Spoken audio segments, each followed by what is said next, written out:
नमस्कार दोस्तों, आप जुड़ चुके हैं hit fit news TV channel से और मैं हूं हरनाम सिंह बड़वाल। साथियों, आज वायुसेना दिवस बड़ी धूमधाम से मनाया जा रहा है। आपको मालूम होगा कि 8 अक्टूबर 1932 को जब हिंदुस्तान पर ब्रिटिश सरकार कायम थी, ब्रिटिश शासनकाल के अंदर 1932 में वायुसेना यानी एयरफोर्स की स्थापना की गई थी। लेकिन 1932 से 1947 जब तक देश आज़ाद नहीं हुआ था, उस वक्त तक, उस समय तक इसका नाम रॉयल इंडियन एयरफोर्स रखा गया था। और लेकिन 1947 के बाद यानी आज़ादी के बाद, स्वतंत्रता के बाद इसका नाम जो है बदल दिया गया। इसका नाम केवल IAF इंडियन एयरफोर्स रखा गया और तब से लेकर आज तक 8 अक्टूबर का दिन जो है वायुसेना के स्थापना दिवस के रूप में हिंदुस्तान के अंदर बड़ी धूमधाम से मनाया जाता है। और इसी क्रम में आज भी इस दिन को मनाया गया। लेकिन इस बार ये कार्यक्रम जो है प्रयागराज संगम नगरी के बमरोली के अंदर इस कार्यक्रम का आयोजन किया गया। यहाँ इस दिन को सेलिब्रेट करने के लिए पिछले कई दिनों से लगातार तैयारियां एयरफोर्स द्वारा की जा रही थी। और इस स्वर्णिम मौके पर chief of defence staff general Anil Chauhan भी मौजूद थे और प्रमुख air chief marshal VR Chaudhari भी मौजूद थे। और देश के प्रधानमंत्री नरेंद्र मोदी ने भी वायुसेना को संबोधित करते हुए इस पर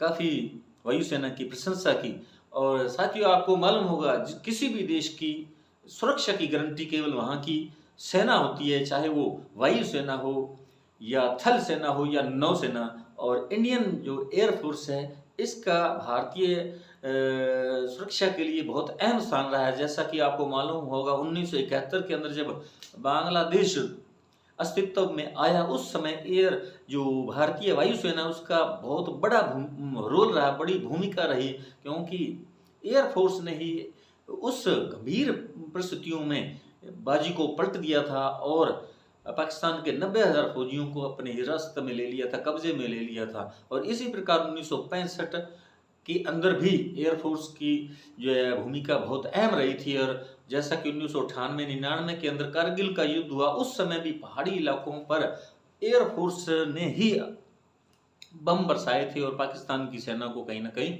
बैकफुट पर ला दिया था। और इंडिया की जो उस कारगिल युद्ध में भी जीत हुई थी। तो आप समझ सकते हैं कि जो भारतीय वायुसेना है उसका भारत की सुरक्षा के लिए एक गारंटी के रूप में बहुत ही उपयोगी महत्व इसका स्थान है। और ये आज जो वायुसेना दिवस मनाया गया है, ये 91वां स्थापना दिवस था। और आज एक वायुसेना के नए झंडे का भी अनावरण किया गया और इस झंडे का प्रदर्शन air chief marshal VR Chaudhari द्वारा किया गया। और इस मौके पर वायुसेना ने अपने लड़ाकू विमानों द्वारा, एयरक्राफ्ट द्वारा, हेलीकॉप्टर्स द्वारा तरह तरह के यहाँ करतब दिखाए। और ऐसा ही जो है प्रोग्राम कार्यक्रम प्रतिवर्ष होता है 8 अक्टूबर के दिन, क्योंकि ये 8 अक्टूबर वायुसेना दिवस है और बड़ी धूमधाम से हर्षोल्लास के साथ मनाया जाता है। और हमारी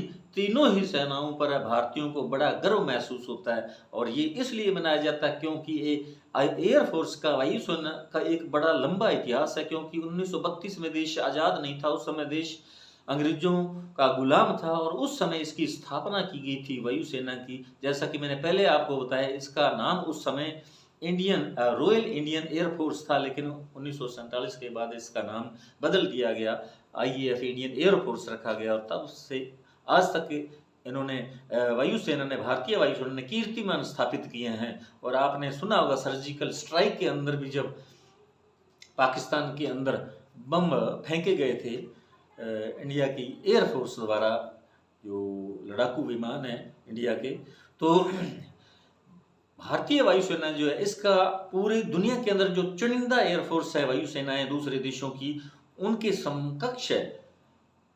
तो किसी भी सूरत में हिंदुस्तान की जो वायुसेना बहुत आगे है और शक्तिशाली है, पावरफुल है। और हम जो हैं पूरे हिंदुस्तानी जो हैं, हमें बहुत ही हमारी वायुसेना हो या थल सेना हो या नौसेना, उस पर हमें बहुत गर्व है। आज हिंदुस्तान का जो है पूरी दुनिया में सिक्का चलता है, हिंदुस्तान का नाम है, और जो 2-3 पूरी दुनिया की बड़ी सेना है उनके समकक्ष है हिंदुस्तान की सेना। और हिंदुस्तान की जो सेना है विदेशों में भी कई जगह सुरक्षा के लिए भेजी गई है जो सुरक्षा परिषद की तरफ से। तो इस प्रकार की जो हिंदुस्तान की वायुसेना है उस पर हमें गर्व है, और हमारे जो एयरफोर्स के जवान हैं उन पर भी हमें गर्व है। और वायुसेना का कहीं ना कहीं हिंदुस्तान की सुरक्षा के लिए बहुत बड़ा योगदान रहा है, और इसकी हमेशा के लिए जो महत्ता है वो किसी भी सूरत में कम नहीं हो सकती। और इसलिए हमें चाहिए कि हमें हमारी एयरफोर्स जो वायुसेना है उसके इस 8 अक्टूबर के दिन को सेलिब्रेट करना चाहिए, मनाया जाना चाहिए। तो साथियों, हमारा वीडियो आपको कैसा लगा? आपका बहुत बहुत शुक्रिया, धन्यवाद, राम राम, सत श्री अकाल।